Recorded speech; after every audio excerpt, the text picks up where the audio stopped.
আজকে একটু রাতের জন্য চিলি পনির বানিয়ে নেব। প্রথমে পনিরগুলোকে কেটে নুন, হলুদ, লঙ্কা গুঁড়ি, সয়া সস, চিলি সস, একটু সামান্য 1 চামচ কর্নফ্লাওয়ার, 1 চামচ বেসন দিয়ে ভালো করে মেখে নেব।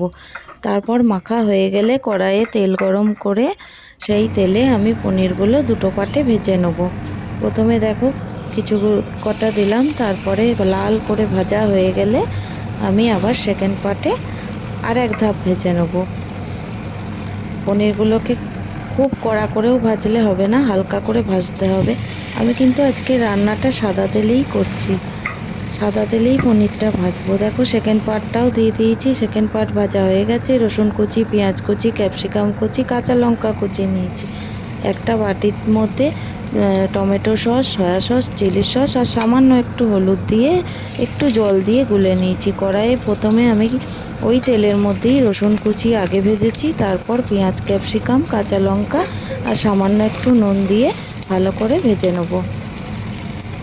খুব বেশি লাল করেও ভাজবো না, হালকা ভাজবো। আর এদিকে এই সসটা যে একটা বাটিতে গুলেছি সেখানে হলুদ না দিলেও হয়, কিন্তু আমি সামান্য একটু দিয়েছি। হলুদ আর দিলে আর টমেটো সসের কালার কম্বিনেশনটা খুব ভালো আসে। দেখো আমি ওই বাটিটা একটু জল দিয়ে জলটা ভালো করে গুলিয়ে দিলাম, তারপরে কড়াইয়ে দিয়ে দিলাম। এবার আমি অপেক্ষা করব একটু ফোটা অবধি। জলটা ফুটে গেলে আমি ভাজা পনিরগুলো ওর মধ্যে দিয়ে দেবো।